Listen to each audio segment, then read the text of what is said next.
Nous demeurions dans une autre paroisse et nous allions à l'église, oui, assez régulièrement, le dimanche, sans plus, sans implication vraiment. Et puis, on pouvait sauter aussi le dimanche, ce qui veut dire qu'on pouvait faire autre chose par choix, en considérant toujours, par contre, qu'on aurait voulu y aller, mais bon, on était quand même, on pouvait être distrait des fois, là. C'est un choix qu'on prenait et en étant conscient, par contre, que c'est un désir qu'on avait d'aller rencontrer Jésus à l'Église, bien sûr.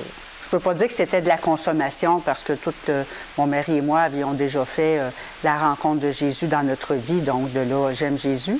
Mais il manquait encore quelque chose. Dans le passé même, on a fréquenté l'Église catholique, mais c'est arrivé seulement à un endroit là, où est-ce qu'on a vraiment eu beaucoup plus le feu. Là. C'est un peu ce qu'on recherchait. Nous cherchions une autre église, on était déjà dans une autre paroisse et c'était encore pas satisfaisant. Donc, on a décidé d'aller à l'église de Saint-Jacques, qui avait 2 pignons d'église et ça nous interpellait.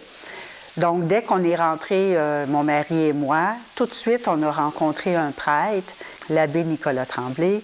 Et puis, là, ça a été le sourire immédiatement. L'accueil s'est fait d'une façon qu'on ne peut pas oublier. Ça a été saisissant. Et puis, on y est retourné par la suite.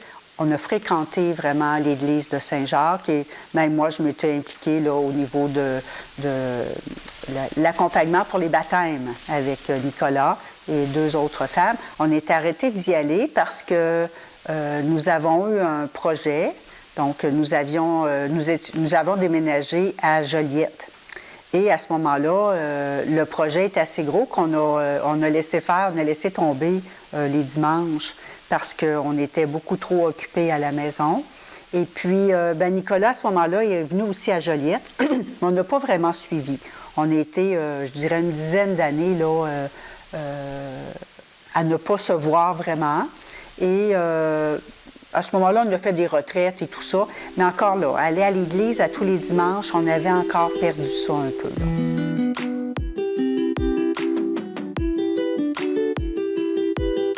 Là, ici, à Sainte-Marceline de Kildare, on s'est ramassé, comme tu dis, à l'église par une session qu'on faisait, Régent et moi, mon mari et moi, à Trois-Rivières. Et puis, providentiellement, on a rencontré une personne qui était de la même région où est-ce que l'abbé Nicolas avait été, donc à Amos, avait été demandé pour 5 ans là-bas.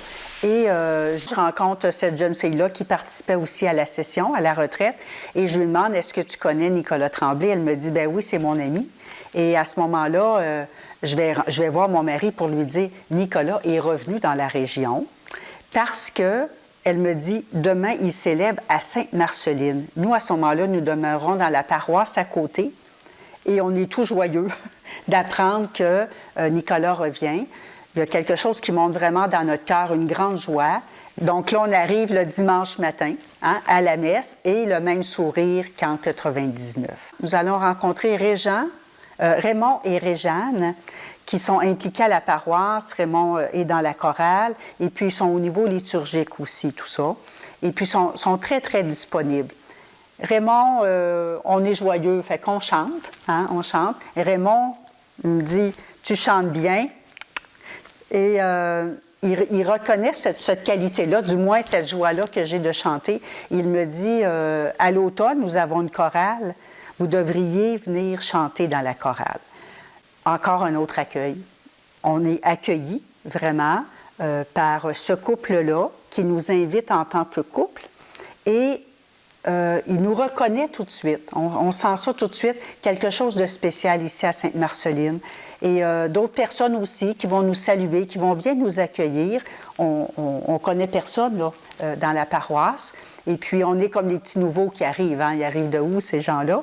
Et puis, c'est ça. De fil en aiguille, Raymond et Réjeanne vont nous introduire à la chorale en septembre.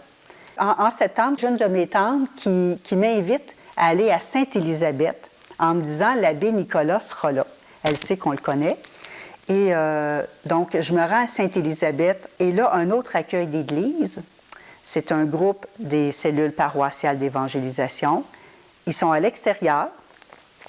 Et puis, il y a des gens à l'intérieur. C'est vraiment un groupe très joyeux à travers le Québec qui se rencontrent.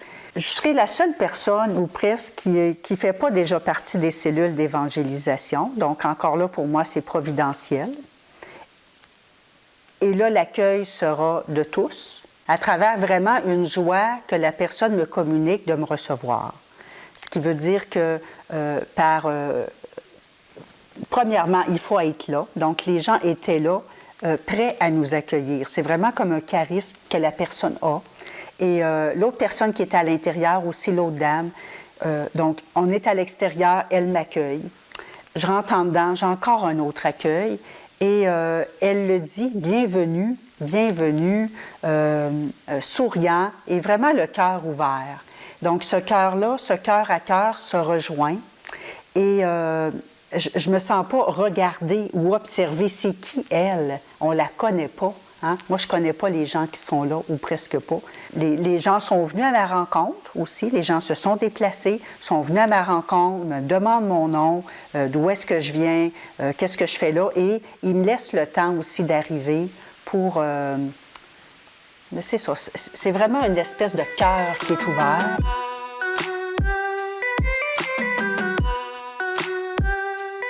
Raymond et Réjeanne, qui nous ont introduits aussi à la liturgie. Ils nous ont introduits le vendredi, on faisait la liturgie de la parole.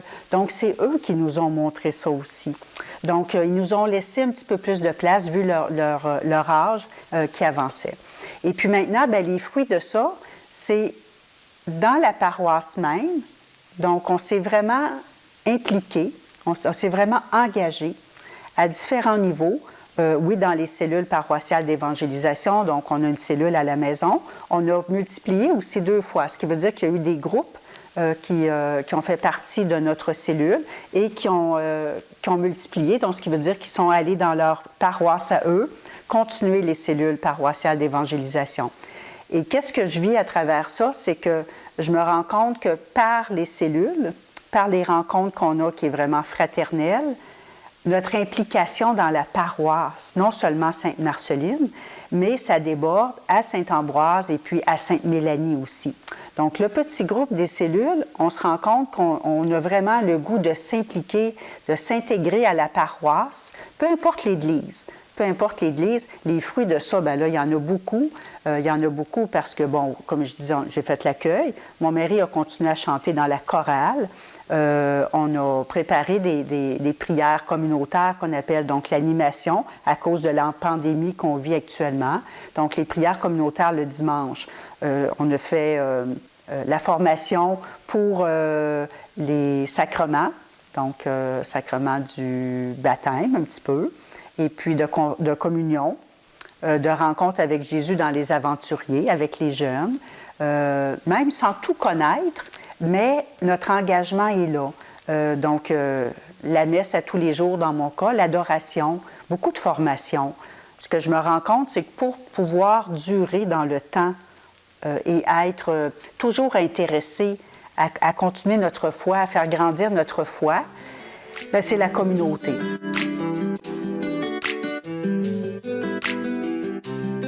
C'est un choix. Donc, pour moi, de se rencontrer donne la vie. Donc, vivifie ma foi, la fait grandir, la fait croître. Et c'est de là que j'ai envie de la partager. Donc, c'est quoi la priorité? Tout ce qu'on avait d'occupation, c'était pas la priorité. Donc, ce qui veut dire que cette rencontre-là avec Jésus, si je dis elle a transformé ma vie, mais pour qu'elle soit transformée, je dois y demeurer. Je dois demeurer là, pour que le Seigneur demeure en moi. Mais ce n'est pas une surcharge, c'est un choix. Donc, au lieu d'écouter des émissions, au lieu qui ne donnent pas vraiment quelque chose pour moi maintenant, donc au lieu de faire plein d'activités seul ou juste pour soi-même, hein, juste on a notre petite maison, notre jardin, on fait tout ça, bien maintenant on essaye de témoigner, de communiquer et être ensemble.